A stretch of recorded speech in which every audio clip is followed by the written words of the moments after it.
fan palm is found from the Palm Springs area, a little bit into 29 Palms, and a little bit to the east of us, and then south towards Baja California. So we have in the Coachella Valley covered more of the desert fan palm than anywhere else, and it isn't all that widely distributed in a native condition. Now, of course, this is also the tree that is planted widely in most of Southern California as a palm tree. There's two species.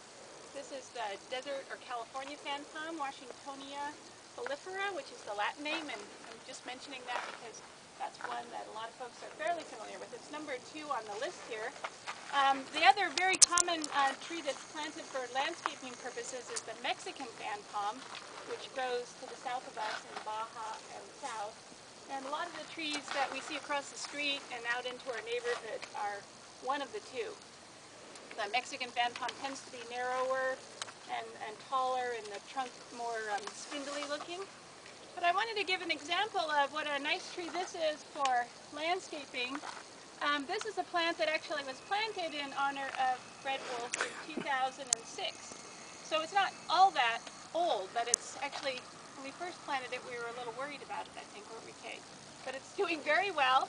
And one of the things that you want to think about in terms of plants in your garden or in your landscape and wildlife is what are the things that wildlife, an animal, needs to survive? And that's an easy question because we're all animals and we know what we need to survive.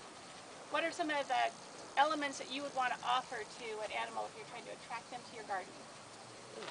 Water, certainly. That's an important one. What else? Shelter. Sure. Cover. Any kind of shelter or cover.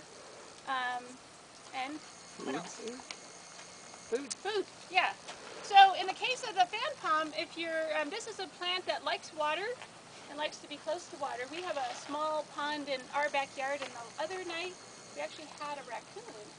How many of you see raccoons in your neighborhood or in your yard? It's been a while.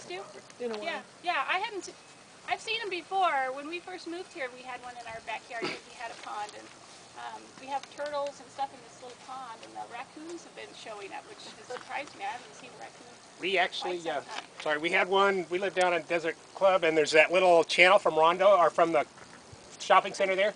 We had one we could follow his tracks in and out of there, so he was going in that drain tunnel and up, and I think probably to the shopping center. But he was there for probably a couple of months. You could see his little feet coming and going. Footprints. There are footprints by City Hall too. Oh wow! He's a big one. Yeah, I was surprised. I haven't seen a raccoon. I mean, I have seen him before in the cove, but this was the first one, and it's been showing up in our backyard now for the last few weeks. The raccoons are nice because their tracks are really distinctive. They look like a little baby hand. They have 5 toes, similar to what we have, 5 fingers.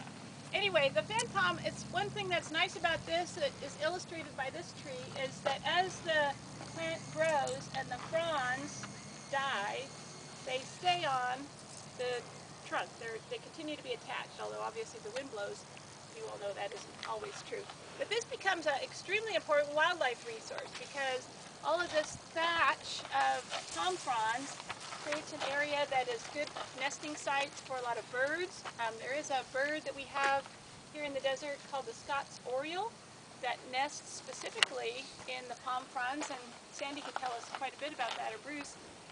It actually weaves its nest out of the fibers of the frond, so it'll peel off those thin, this stuff once it shreds up into the, and weaves a nest that attaches usually up higher on the branch. It's also a great place for owls.